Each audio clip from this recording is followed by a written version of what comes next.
almost done here, and I want to end with the final thoughts. I'm going to use the media, but I'm not using USA Today. I'm not using the Boston Globe or the Washington Post or some reporter from CNBC who probably got her bachelor's degree in journalism and somehow now is our business advisor on our business news channel. I'm going to use economists who write for Financial Resources. So this is from MarketWatch. Just came out mid-September 14th. It's Connor Sen. I don't know if you guys know Connor Sen. He's a really good finance writer. And he's an MBA. I read his stuff all the time. But he just wrote this. He said, home buyers might as well take the plunge. Affordability isn't going to get any better as shrinking inventories ensure prices will rise, even if mortgage rates eventually fall. So what Connor is saying is everything I just told you.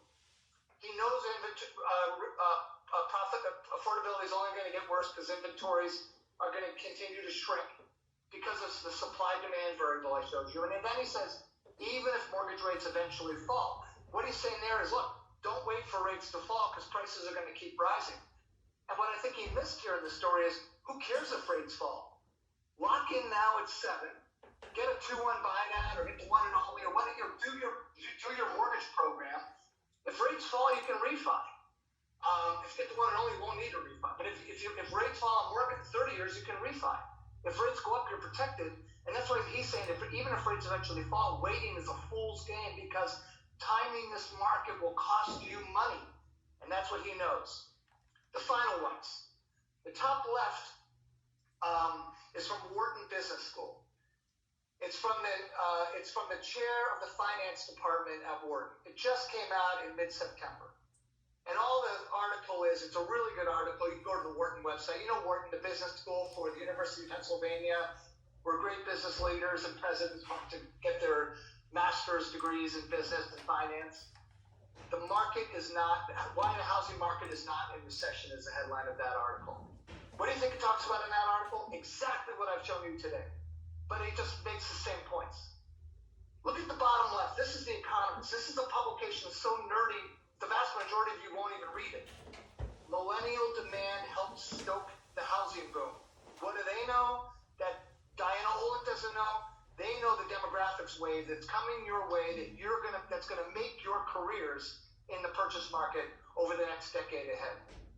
Third, this is from Times online publication, Next Advisor. John Reed is actually a PhD economist. I read his stuff all the time. He's really good, but he wrote a great article he wrote, Waiting on the Housing Market to Crash, Don't Experts Say? Here's how today's housing market is different from the Great Recession housing bubble. Why is it different? Because the Great Recession is when we had a shortage of buyers. It was Gen X. It was a tiny generation sandwiched between the millennial demand, which is just finally hitting us now, and the baby boomers who were exiting and shrinking as a part of the housing market. So we had a shortage of demand, and we had a credit crash from doing neg-am, fog the mirror, 100% financing loans to consumers all across the country. This market's different. We have an incredible wave of demand coming our way. We have a shortage of inventory. We have near historically low interest rates. We're in a QM world with full documented loans. Waiting on the housing market to crash? Don't. Final one from Barron's, a financial periodical. Millennials will drive home prices up for years to come. That's Dana Peterson, by the way. I don't know if you read her stuff, but I don't know. What do these guys know? The average person you're reading or hearing on the evening news or talking about at the cocktail party doesn't know. They don't know markets and they don't know data. So last 2 slides. This presentation was just given at the MBA annual conference 2 weeks ago. You've seen the slide on the left. I'm not going to talk to you about it again. Demographics all squished together, so the bubbles look a little bigger. But it's huge. But I want you to look at the right side of this chart. This is the home ownership rate by age in America. Pay attention to this one. Look at the gray line below. Under the age of 35 is the gray line. The home ownership rate is somewhere in the high 30s to 40%. The reason why that's important to look at is millennials weren't buying homes the last decade, especially during the Great Recession. They just weren't old enough. They don't buy homes until they get older. And you'll see it here. So under age 35, it's that gray line, it's really low. The next line up is that yellow line. That's the next year above, age 35 to 44. Look what happens to the home ownership rate.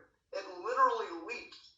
That's why it's easy for economists to look at the demographic distribution of ages in America, knowing what the peak first-time home buying year is, knowing what happens to home ownership rates when you get into that sector. And that's why everybody knows there's going to be this massive wave of housing demand coming your way.